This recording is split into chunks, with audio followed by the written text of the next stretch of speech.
Hey everyone, RogueGold here. So if you haven't been catching up, we are finally starting to get trickles of Division 2 info. Honestly, I'm surprised that we don't have more by this point since the game is only 5 months out, but, you know, what can you do? So today I'm going to go over the new information we've gotten so far and give my thoughts on it. So if you're unaware, at the end of September, Massive released a development blog in which they said will be the first of many, and all of them will pertain to different aspects of Division 2. This first one was all about weapons, and this past Thursday they had a developer named Frederick Thylander, dubbed the Weapons Guy, on the couch to go over what the article said as well as provide some new information. Before we delve into it, I just want to clarify that I'm only going to go over the new info that we didn't previously know from E3, since a large amount of the stuff in the article we already knew, so if you want the full rundown, I'll leave a link in the description. Alright, so to start off, we've got a pretty big and exciting change, and that's that Division 2 will be adding a whole new weapons class, and that is rifles. Separate from assault and marksman rifles, this rifles class will contain all semi-auto and burst weapons. Semi-auto marksmen from Division 1 like the M1A and the SVD will be in there, as well as ARs akin to the MBR and the FAL. They've also commented that the Lavoa will be in this new class, confirming that it will be switched to a semi-auto gun in Division 2. Now, the purpose of adding this class is to hopefully bring greater balance and weapon diversity. In Division 1, the majority of marksman rifles used are all bolt action, and burst weapons are so bad that they're unused. This is because the umbrella of which ARs and marksmen cover encompasses a wide variety of archetypes, and it's very hard, for example, to balance burst weapons and full auto weapons in the same weapon category, having them all comply to the same damage multipliers, talents, etc. Rifles will have their own talents that will be specifically tuned to these firing types, so hopefully this means that they're much more viable. This is really exciting. I hope that it makes all of these weapons much better, and I can only imagine how satisfying it'll be to shoot a semi-auto Lavoa and take huge chunks of health away with consecutive headshots. In my opinion, this is a great change. Moving on from there, we have exotics. Now, I've always been a fan of Destiny's model in which you can only equip one exotic at a time. This way, the devs have the ability to make them much more unique and powerful, since you won't be able to run around with a full loadout of exotics.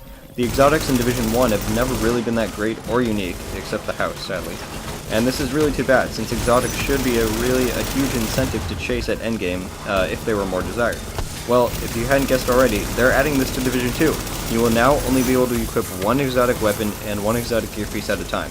I'm so excited about this change. I really hope that exotics are something worth chasing, and that getting one will be rare and exciting. Along with this exciting announcement, Frederick said that the exotics will have both a greater lore tie, as well as more visual identity, and have actual cool looks instead of just gold and silvery skins of pre-existing guns. Of the two exotics we've seen so far, the Lullaby shotgun and the Ruthless AR from the pre-orders, I'd say this holds up. The Lullaby a little bit less so. It doesn't look incredibly exciting, although we haven't really seen it up close. However, the Ruthless looks pretty awesome. It's got a sawn-off stock and a camo mesh draped over the top. They also said that exotic talents will be much more powerful and unique, and this is once again due to the one exotic only rule that I previously talked about. Alright, so now on to the final piece of big news, and this one is pretty exciting. I and many others had speculated that talents for weapons might be switched up a bit in Division 2 to avoid the case we have now where 80% of them are undesirable, but this is not quite what I was expecting. But that's not a bad thing. So here's the new structure for weapon talents. Keep in mind this pertains to high-ends only. Purple and below quality weapons will still only have one talent. So for high-ends you still have 3 talents total, but now each slot, 1, 2, and 3, have set types of talents you'll get in them. So slot 1 is for active talents. These are things like 10 headshots grant faster reload, or something to that degree. This first talent utilizes the new augmented reality meter on the side of your gun, which if you haven't seen it looks very similar to the counter for Pred that there is now in Division 1, and it just helps keep track of whatever talent you may have. Now the second slot is reserved for handling talents. These would be things like stable, accurate, long range, stuff like that. The third slot houses a brand new type of talent that is very interesting. Referred to as a holstered talent, the way they described it is that this talent will only be active when the gun is on your back or holstered. This sounds very strange, since they gave no examples, and it's hard to imagine what a talent on a gun would apply to your character when you're not using your gun. Now, after State of the Game, Marco Style asked Frederick on Twitter whether this third talent would only be active when your gun is holstered, or while it's in use too. His response was that they're unsure. It's still being tested, and they've yet to make a final decision. As for my impressions, I think it's pretty good. This will definitely remove the must-have talent game there is now in Division 1, and it will make searching for that perfect gun even more of a drive. My biggest hope is that these holster talents are unique and desirable enough, because I can see how only having one damage or utility talent could get a little boring. One thing to take into account, however, is that each gun will have a minimum of 4, possibly 5 talents. This is because the holster talent comes on every high-end weapon, including pistols. If the holster talents don't work with the gun you currently have, then you'll be getting 2 talents from whatever gun you're using, and 2 from your other 2 weapons. If it does work, you'll get 3 and 2. Overall, this new system seems pretty cool. I'm excited that there's a reserve slot for handling talents, because in Div 1, it's pretty much a waste to choose something like accurate over damage talent. I also hope that the active talents are useful and all viable, so that there's a broad spectrum to choose from. Moving on from the big pieces of news, there were a few smaller details that they revealed as well. For one, they will be adding the P90 SMG into Division 2, which should be pretty cool. They confirmed that there will be a bolt-action exotic sniper, which is awesome. I love sniping with bolt actions, and I'm hyped for that one. They also said all the exotics in Division 2 will be brand new. None of the ones from Division 1 will be transferring over. The only exception is that some of the models for exotic weapons, like the House, Devil, and Heal, those same models of them will be used for normal guns in Division 2. This also sounds great. I'm glad that they're going all out and making all new exotic guns. All in all, this state of the game was awesome. We're finally starting to get bits of info, and I can only hope that we get more and more from here on out. Before I close this out though, I did want to voice one concern that these pieces of news have given me. To be clear, I've had this concern ever since E3. These reveals have just made me bolster it a bit more. That is that I'm concerned for PvP in Division 2. While we haven't seen it yet, it just seems a bit off. They're adding so much more RPG aspects and deeper build customization into Division 2 that I'm beginning to worry about how much freedom we may or may not have in our build choices in PvP.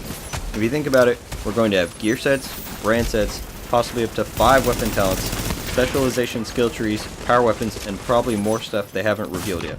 That's a lot of variables, and to me it just seems as though that would be a lot to balance. Just think. If you had a brand set that gives you crit chance and crit damage, SMG damage, an SMG with 5 talents, maybe a gear set that grants even more damage, crit and SMG focused things rolled on your gear, that's a shitload of things to take into account. Now, thinking positively, this could all be because the new flow of combat with cover allows for these things to be crazy, since it's going to be a lot more focused on tactics and line of sights rather than face paint. On the negative side, this makes me think back to good old Skillup when he used to play Division. Around 1.5, I believe, he made a series of videos on how to quote-unquote fix the Dark Zone and PvP in general. One of his genius suggestions was to have a sort of build of the month, where a selection of builds would be available monthly that you would choose which one you want to use upon entering a PvP mode or PvP zone. The reasoning behind this was that so the devs could handcraft these to counter one another well and have more balance in PvP. I really hope this isn't what they're planning and that this never happens. The core Division is all about making a build exactly how you like it and being able to go in and test it while shooting some guy in the face. If they went this route, it would be a really hard blow to take. Rest assured though, this is not confirmed in any way, and I have a lot of confidence that the devs can balance all the aspects of the game to allow a relatively balanced, open build PvP environment. Well, that's all I have for this video, guys. I hope that you all enjoyed our first real news roundup since the reveal at E3, and I hope that more comes out soon so we can stem our excitement while we wait for the beta.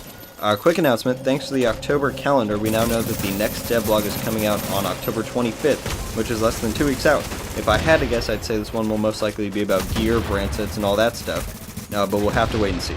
Before I head out, if you guys have any questions you want to know, or topics you want my thoughts on, go ahead and leave it down in the comments below.